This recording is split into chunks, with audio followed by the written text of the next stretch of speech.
My name is Ketan, an ordinary guy with extraordinary dreams. I'm a coach, author, speaker, HR practitioner. COVID-19 has hit us really hard. It's a global problem. So amazing to see so many people trying to stand together and fight against this problem.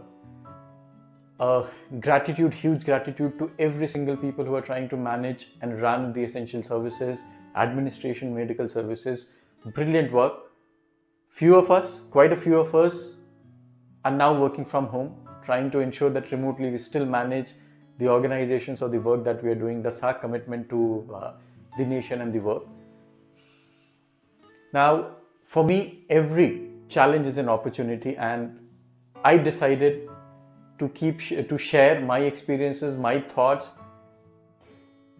on how we can deal with current situation, especially in the context when a lot of us are locked down at home, limited resources, limited social interactions.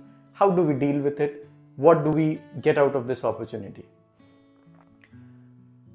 The idea of today comes from something that has happened with me repeatedly. When I look at my school, college, post-graduation, what I learn, how I learn, when I learn, and what do I do with the learning. All four of these dimensions were decided by somebody else. So there is a course that has been designed. I decided to join that course. I went through that particular learning, and there is an output that somebody else had decided. So there was specific output determined out of any of those learning programs. When I landed up in corporate, exact similar situation. Somebody from the talent function in HR would decide my individual plan or my growth plan. My boss would be looking at what more can I learn, how can I become better. My organization overall would determine the direction, the kind of leader or the manager that I need to become. Great intent, absolutely makes sense, but everybody was investing for an output that they felt was relevant. Now the question that this raises is, how about me? How about my own outlook of what do I need to learn, who do I want to become, and what's the time frame that I'm looking at? Now with these experiences, a lot of time we tend to leave our learning agenda in hands of somebody else or some system. The biggest realization that I had around this was when I started working with smaller organizations. Learning and development is not the biggest priority initially in these organizations. So what do I do?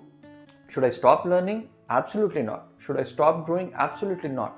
I still have my career to manage. I still have my aspirations. How do I keep on progressing in that direction is a question that this led to me. A million-dollar question to you is, look at your last 24 months. How much time and how much money have you invested on your own in your growth agenda? If the answer is difficult, I want you to really think about that. End of the day, career is a choice, life is a choice. You need to decide where you want to head in life and have your agenda, have your plan, have your strategy around how do you want to reach there. Organizations will keep on doing their part, absolutely fantastic. But how about your personal aspirations? What is your commitment to yourself? If you don't take charge of your life, somebody else would. If you don't take charge of your career, somebody else would. If you don't take charge of your learning, somebody else would. Now 2 years later, it's very easy to turn back and say, hey, I didn't learn these things which I wanted to because the organization priorities were different. Trust me, that reason is not going to take you anywhere. Here is a challenge for you. Craft out your learning agenda for next 24 months and do it today. Identify what would you want to learn, how would you want to learn, when would you want to learn, and what would you want to do with that learning. Make sure it is aligned to your goal. It is aligned to your aspiration. It is aligned to your personal development agenda. Hope this made sense. Stay safe. Have a phenomenal day, guys.